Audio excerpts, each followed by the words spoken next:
The radio crackled in the middle of the night, breaking the silence of the mountain rescue station. Thomas, who'd been dozing in his chair after a 12-hour shift, jerked upright as the dispatcher's voice came through. Unidentified growling sounds from the lower Karsten caves. Possible trapped animal. Coordinates sent. Thomas rubbed his face and grabbed his jacket. He'd heard plenty of strange calls before.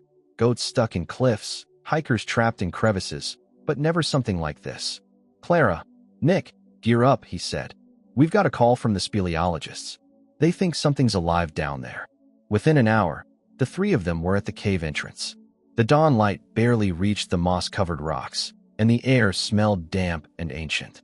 Clara, the team's veterinarian, checked her tranquilizer kit while Nick set up his drone. The cave mouth was huge, wide enough to swallow a small house, but what lay inside was darkness so thick it felt alive. They followed a thin rope line left by the explorers, their headlamps cutting through the dust. The deeper they went, the quieter the world became. Only the drip of water and the crunch of boots echoed around them. Then it came, a low, rumbling growl that rolled through the cavern like thunder. Jesus, Nick whispered, freezing in place. The sound wasn't human. It was deep, guttural, full of pain. Thomas motioned for silence and raised his flashlight. The beam landed on a massive shape wedged between rocks below. Brown fur, matted with mud and blood. A paw twitched. Then another growl, weaker this time, but unmistakable. It's a bear, Clara said softly, disbelief in her voice. A huge one. The animal was trapped between collapsed boulders, its flank rising and falling with shallow breaths. One hind leg was twisted at an unnatural angle. Judging by the claw marks on the stone, it had been trying to climb out for days. Thomas felt his pulse quicken. They were more than 30 meters underground, with no direct route for extraction.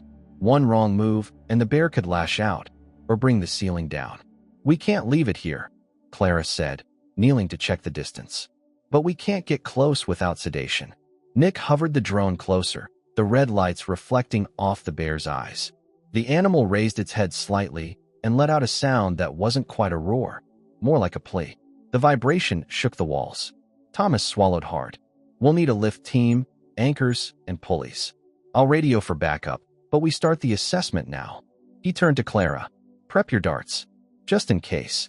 As Nick guided the drone higher for mapping, a beam of sunlight pierced through a small crack in the cave's ceiling, landing right on the bear's face. Its fur glowed golden in the light, and for a moment, everything was still. The rescuers, the ropes, even the dripping water. It wasn't just an animal fight for survival. It was something raw, ancient, and heartbreakingly human. Thomas finally exhaled. He's still alive, he said quietly. Now we figure out how to get him out. The cold air in the cavern thickened as the team began setting up the lights. The drone hovered high above, its camera streaming images to Nick's tablet. The feed revealed the full scale of what they were facing. The bear had fallen nearly 20 meters through a narrow shaft that widened into this chamber. The vertical drop was too steep for climbing, and the surrounding rock walls were slick with moss and condensation. Thomas crouched beside the drone's equipment. No way he got down here on purpose, he muttered. He must have been searching for food near the opening and slipped. Clara nodded, studying the animal from a safe distance. The bear's breathing was shallow, and its back paw hung limp. He's dehydrated, maybe concussed, she said. If we move him without sedation, he could thrash and break more bones. Thomas scanned the ceiling. We can anchor pulleys there once we get a team up top, but that means at least 6 hours of prep. We don't have 6 hours. Nick interrupted. You might want to see this. He pointed to his tablet. Water had started pooling in the lower chamber. The forecast predicted rain in the region. That meant runoff could turn this cavern into a trap. Thomas swore under his breath. All right, everyone, focus. Clara, can you get a dart in from this range? She measured the distance, about 10 meters. If I can get a clear shot. She adjusted her rifle, took a breath, and waited for the bear's labored breathing to slow. The dart hit cleanly into the upper shoulder. The bear jerked once, then slumped slightly, its eyes half closing. He's under, she said, voice trembling slightly from the tension. Thomas moved closer, careful with each step on the slick ground. The bear was immense, easily 500 kilograms. He crouched beside its muzzle and placed a hand an inch above its nostrils. warm breath. "Still with us," he said quietly. "Let's get vitals." Clara knelt and checked the pulse with her stethoscope. Slow but stable. She injected fluids into a portable 4-line. "If the rain reaches this chamber, we'll lose him in minutes." Nick looked toward the shaft above. "We'll need the crane rig brought to the surface opening. I can relay coordinates to the secondary team." "Do it," Thomas ordered. He turned his headlamp toward the narrow passage that led back to daylight. Water dripped faster now, splattering his boots. The cave's acoustics amplified every sound, the creak of rock, the soft groan of the bear. Minutes stretched into hours. The first drops of rain hit outside, and the temperature inside dropped sharply. Clara kept the bear's vitals stable while Thomas and Nick reinforced the ropes. When the first small stream trickled down through the crack above, Thomas knew time was up. "We're leaving in 30 minutes, he said. "With or without the rig. If we don't move him now, he won't make it." Clara hesitated. "Thomas, if he wakes up during the lift, then we sedate him again midair. But we can't wait for the storm." He met her eyes. "He's not dying down here." Outside, thunder rumbled, echoing through the stone corridors. The sound made the bear flinch in his sleep. The team looked at each other. The decision was made. Thomas grabbed the radio. "Rescue 1 to surface team," he said. "Prepare the crane. We're bringing him up now." Rain hammered the forest above while the rescue crew set up the lifting rig at the cave opening. The rope lines ran down into the darkness, disappearing into the chamber where Thomas, Clara, and Nick worked in silence.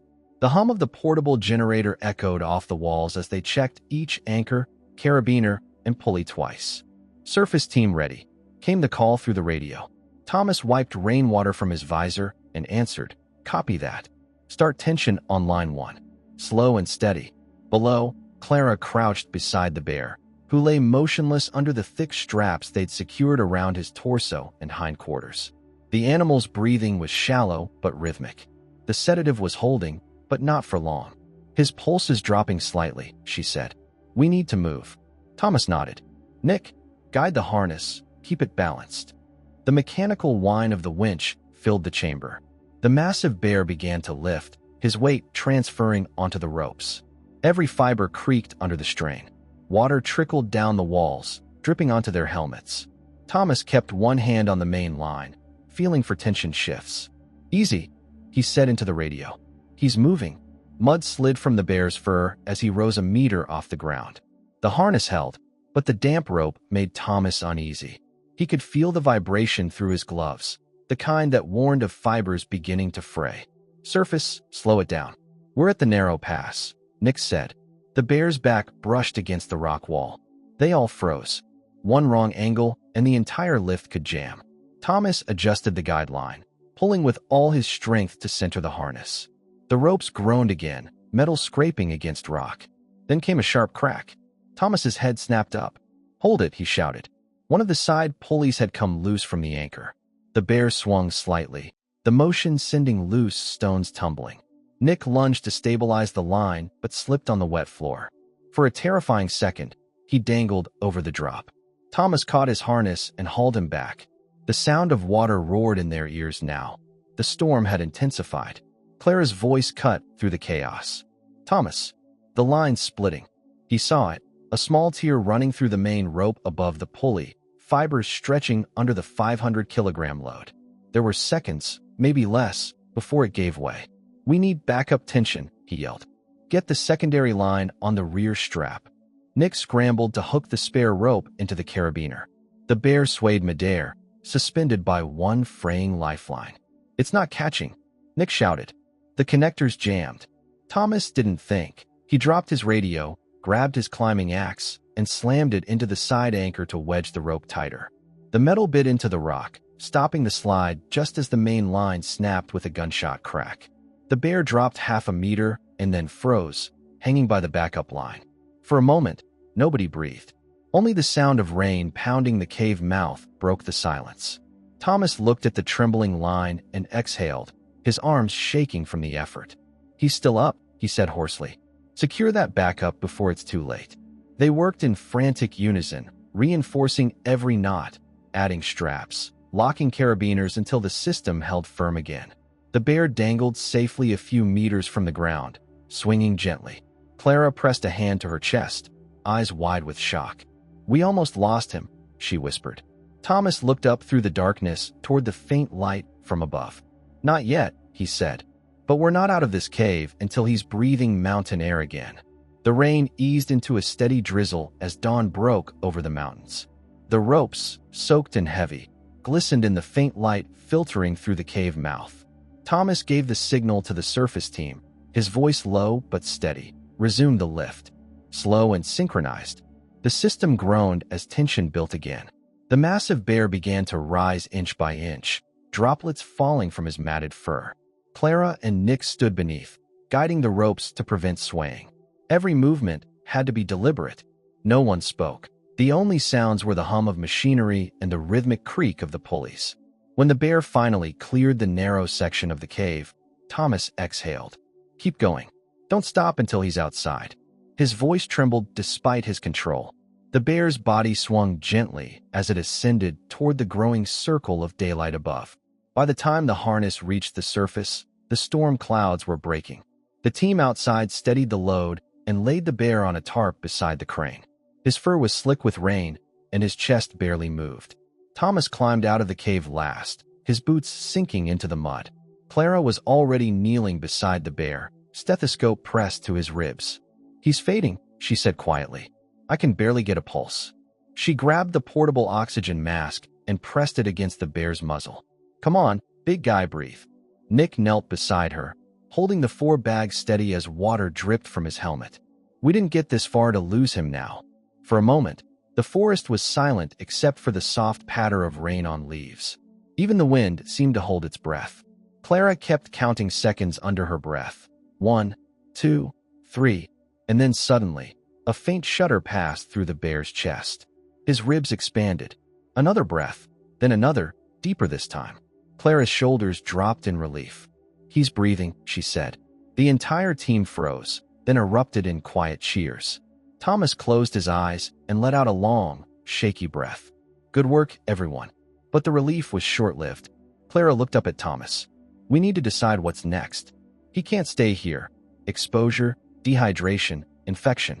But moving him could trigger aggression once the sedative wears off." Thomas crouched beside her, studying the massive animal. "We get him to the truck. The center's an hour away. If he wakes up, we'll deal with it." Nick hesitated.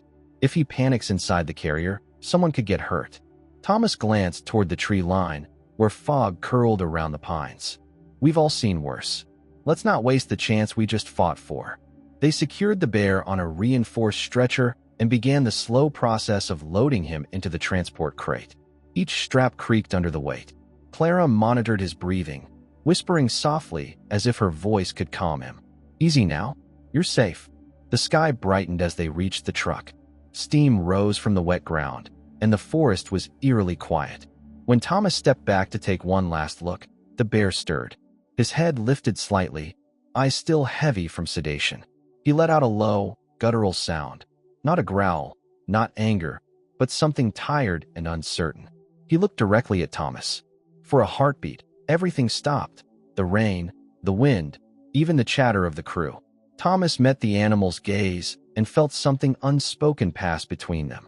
Then the bear's eyes closed again, his breathing steady. Clara broke the silence. "He's stable enough for the drive."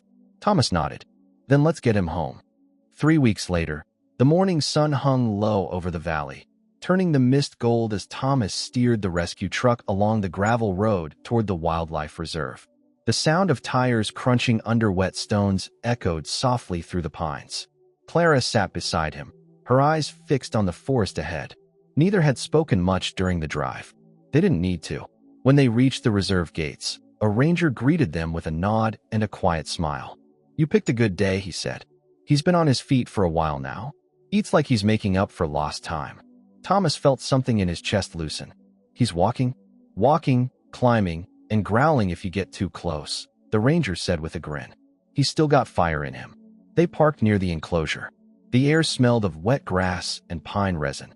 Beyond the fence, the bear's habitat stretched into a dense patch of forest. Logs, rocks, and a shallow stream cut through the clearing, a miniature version of the wild he came from. Clara leaned on the fence, scanning the trees. "You think he remembers?" she asked softly. Thomas watched the tree line. Animals remember pain, but maybe they remember kindness too. Minutes passed before they saw movement. A massive shape emerged from the shadows, fur thick and clean now, shoulders broad again. The bear stepped slowly into the clearing, sniffing the air. Sunlight glimmered on his back. For a long time, he just stood there, listening to the rustle of leaves, the distant call of birds. Clara smiled faintly. He looked strong. Thomas nodded. Stronger than all of us. The bear turned his head toward them. His eyes met Thomas's, the same steady, deep gaze from the cave. Time seemed to slow. The distance between man and animal dissolved into quiet understanding.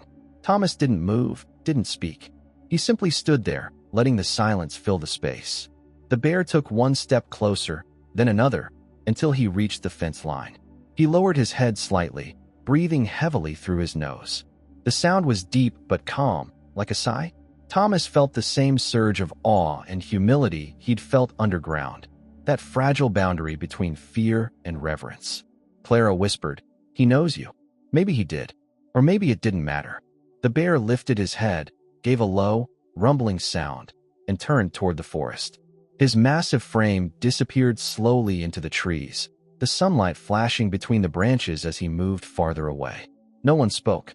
The forest swallowed the last of the sound. Thomas stayed by the fence even after the bear was gone. The ranger joined them, hands in his pockets. He's wild again. That's the best ending he could get. Thomas nodded, still watching the empty space between the trees. Yeah, he said quietly. It's what we were trying to give him, a way back. They stood there for a while before heading back to the truck. As they drove away, the forest behind them shimmered in the morning light, alive and breathing. Later, the camera of a ranger drone panned over the entrance of the old cave, now dry and silent. Moss had started to grow over the fallen rocks, softening the scars left by the rescue. The sun dipped low, casting long shadows inside. Nature had taken the place back, as if the storm, the fear, and the noise had never happened at all.